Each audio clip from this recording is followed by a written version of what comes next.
السلام علیکم ورحمۃ اللہ وبرکاتہ۔ آج کے خطبے کا عنوان ہے زمانہ جاہلیت والے کاموں سے اجتناب۔ الحمدللہ والصلاۃ والسلام علی رسول اللہ، اما بعد، یقیناً تمام تعریفیں اللہ رب العالمین کے لیے ہیں۔ ہم اسی سے مدد کے طلبگار ہیں اور اپنے گناہوں کی بخشش بھی مانگتے ہیں۔ نفسانیوں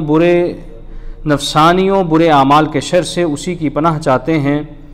میں گواہی دیتا ہوں کہ اللہ کے سوا کوئی معبود برحق نہیں، وہ یکتا ہے، اکیلا ہے، اس کا کوئی شریک نہیں۔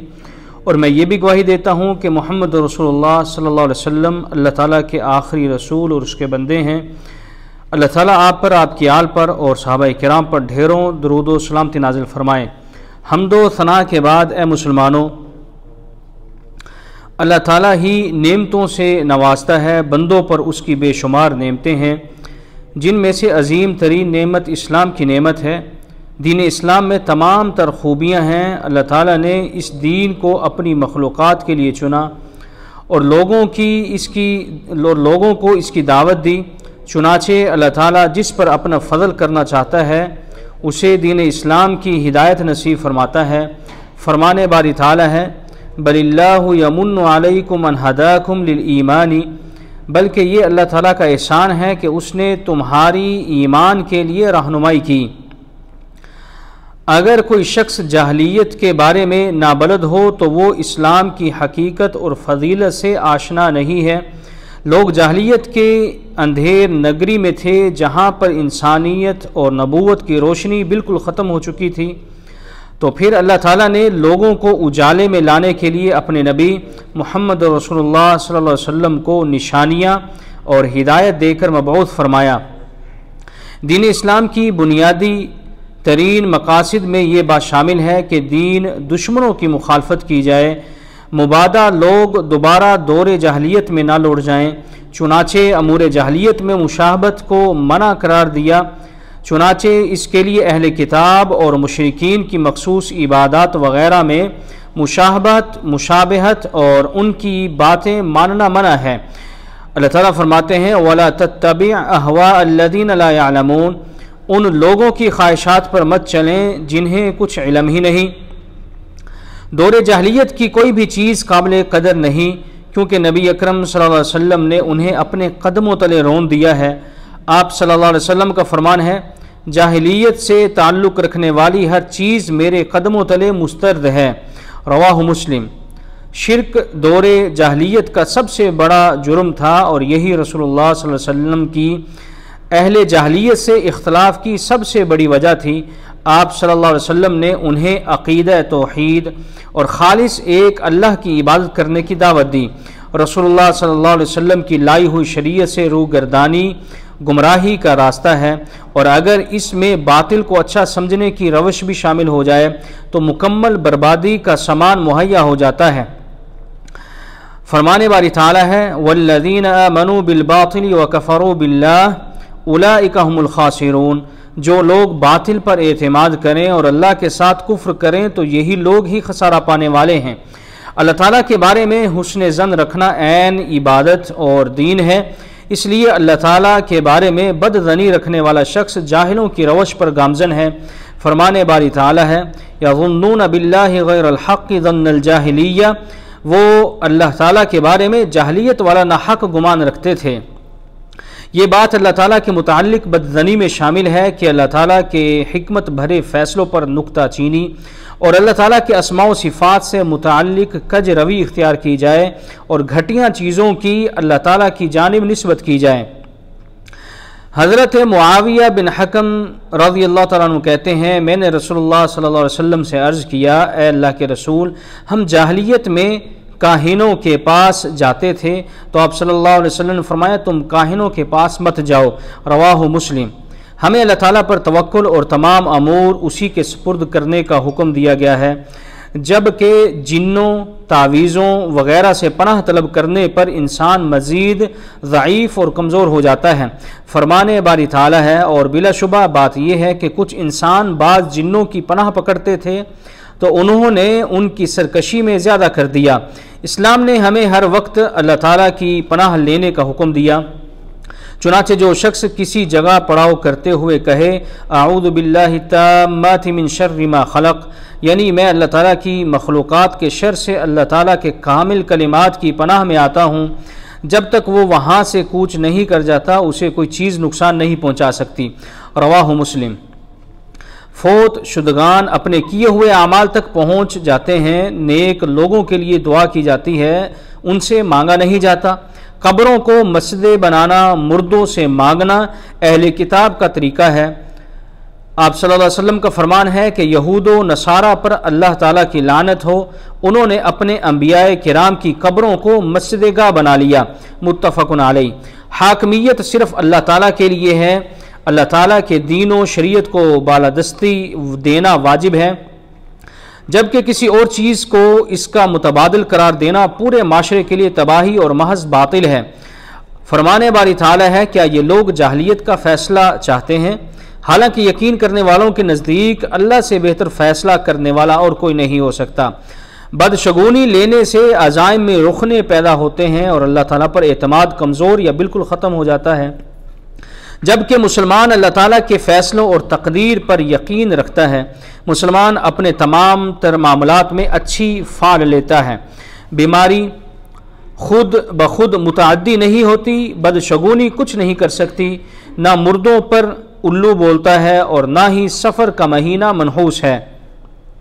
صرف اللہ تعالیٰ سے برکت کی امید کی جائے اور کی جا سکتی ہے، لہذا حجر شجر زندوں مردوں سے برکت حاصل کرنا یا ان میں برکت سمجھنا گمراہی اور رسوائی کا کام ہے، بلکہ یہ بت پرستوں کی روش ہے۔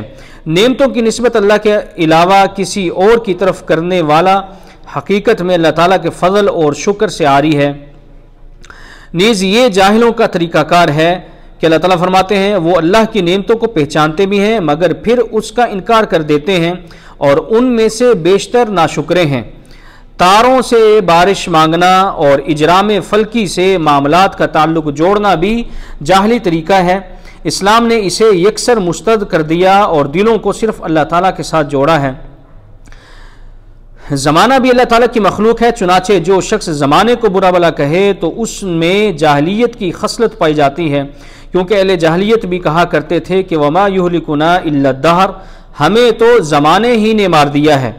تقدیر حقیقت میں اللہ تعالیٰ کا اندازہ ہے۔ مومن کے لیے تقدیر پر ایمان لانا اور سب کچھ رضائے الہی کے سپرد کرنا ضروری ہے، لیکن مشرکین تقدیر کا انکار کرتے تھے اور شریعت کے مقابلے میں ہٹ دھرمی اختیار کرتے تھے۔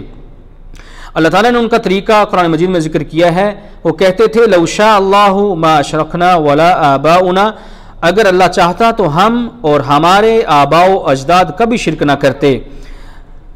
بعث اور دوبارہ جی اٹھنے کا انکار کرنا یا اس میں شک کرنا کفر ہے، یہ بھی جاہلیت سے تعلق رکھتا ہے، کیونکہ وہ بھی کہا کرتے تھے وما نحن بمبعوثین، ہمیں دوبارہ زندہ نہیں کیا جائے گا۔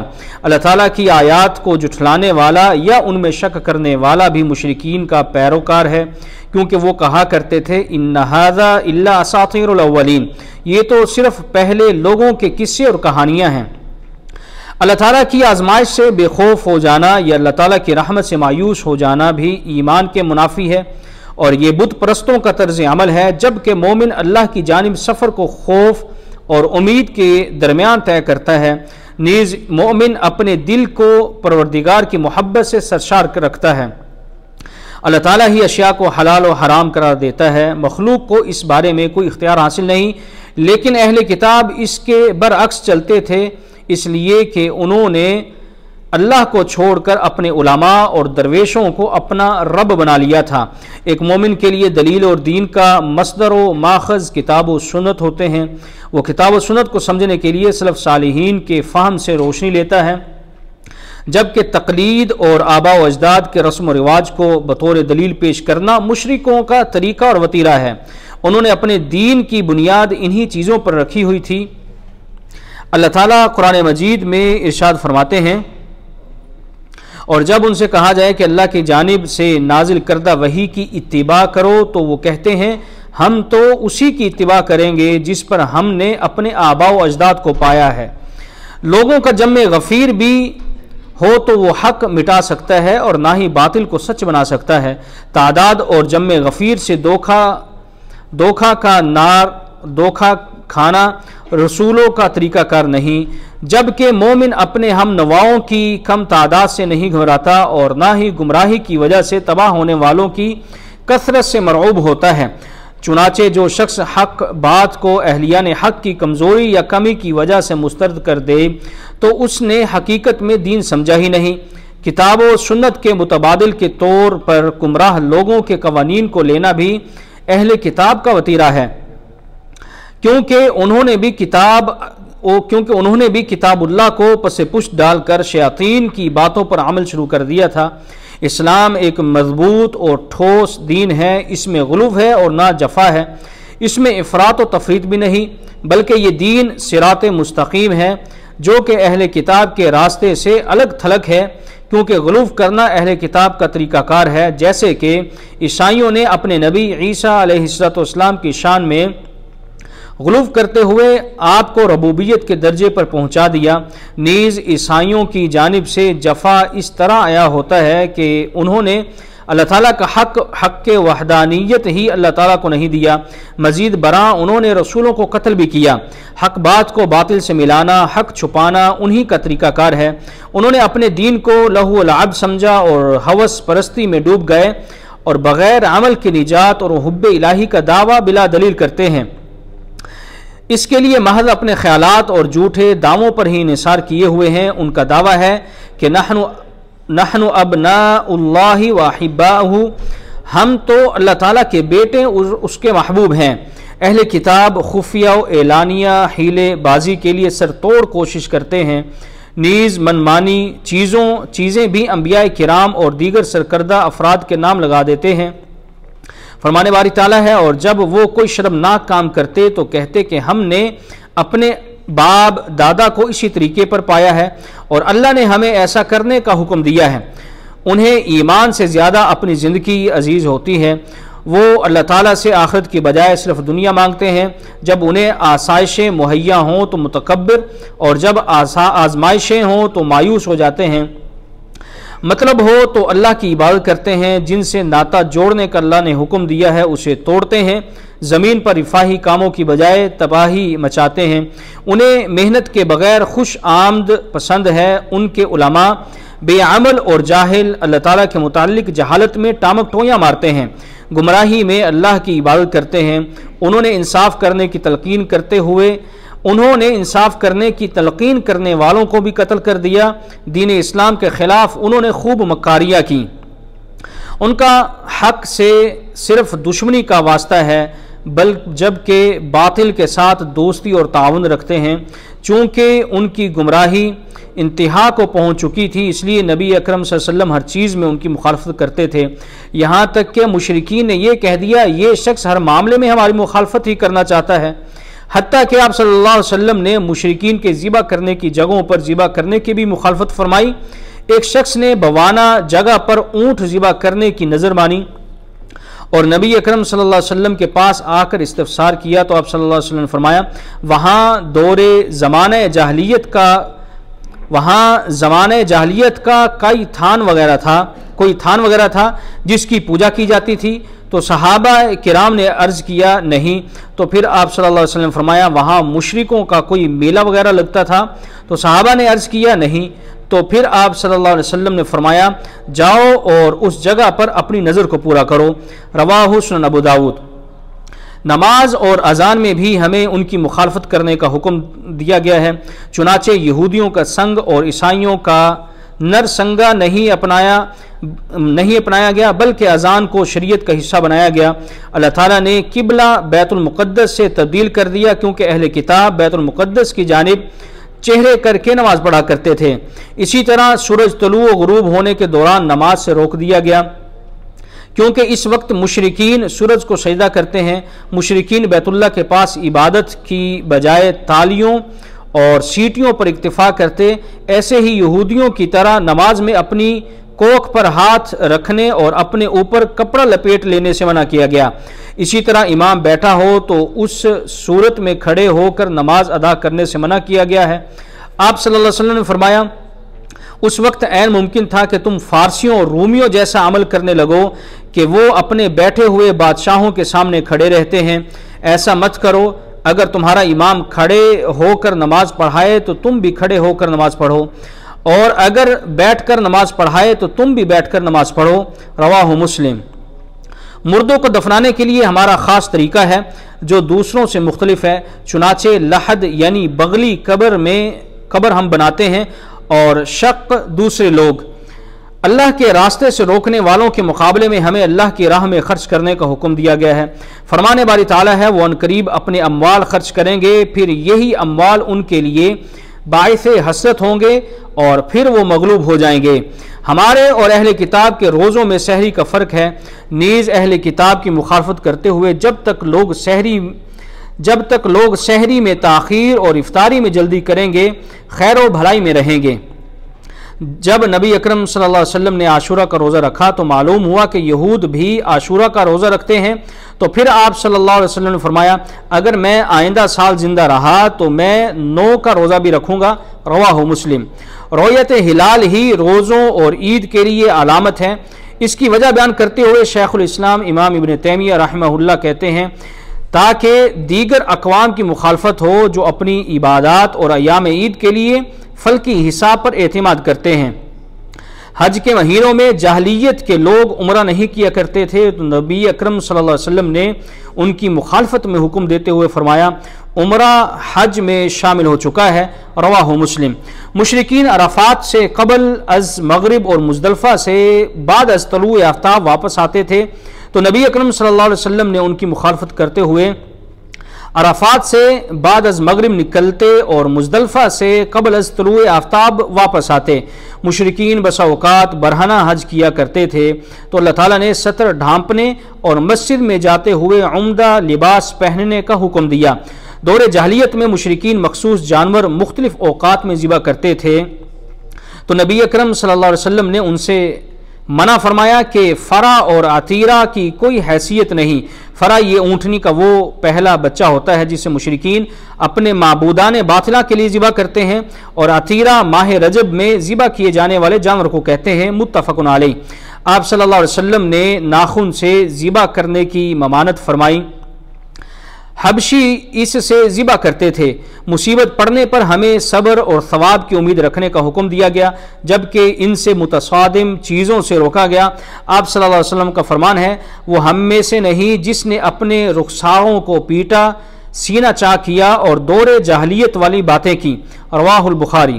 تکبر اور نحوست جاہلیت سے تعلق رکھتے ہیں۔ آپ صلی اللہ علیہ وسلم کا فرمان ہے جاہلیت سے تعلق رکھنے والی 4 چیزیں میری امت میں جاری رہیں گی: اپنے آبا پر فخر، دوسروں کے نسب پر نکتہ چینی، تاروں سے بارش مانگنا اور میت پر نوحہ کرنا، رواہ مسلم۔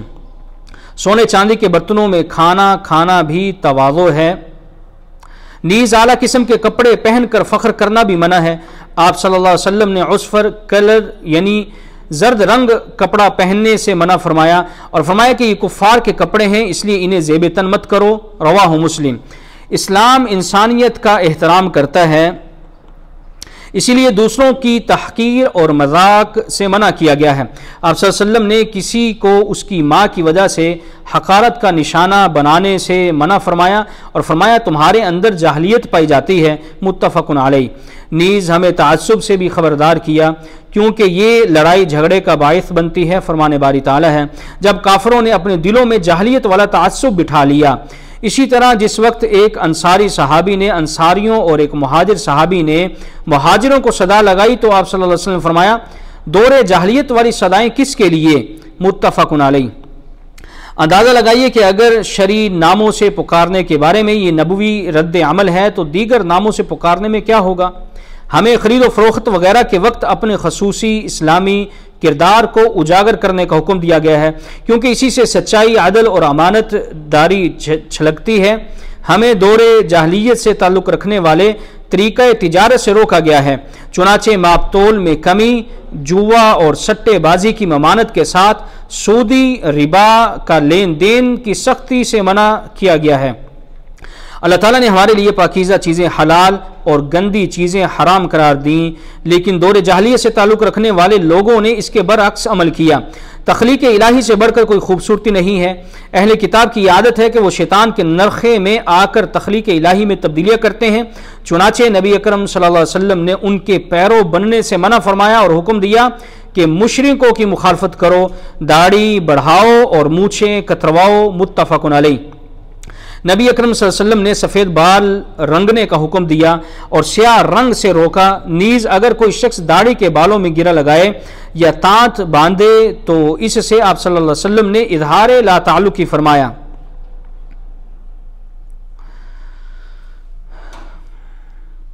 اسی طرح اللہ تعالیٰ کو تم سے 3 چیزیں پسند ہیں، صرف اسی کی عبادت کرو اور کسی کو اس کا شریک مت بناؤ، اللہ کی رسی کو مضبوطی سے تھام لو اور فرقہ واریت میں مت پڑو، اور اللہ تعالیٰ جسے تمہارا حکمران بنائے اس کی خیر خواہی چاہو۔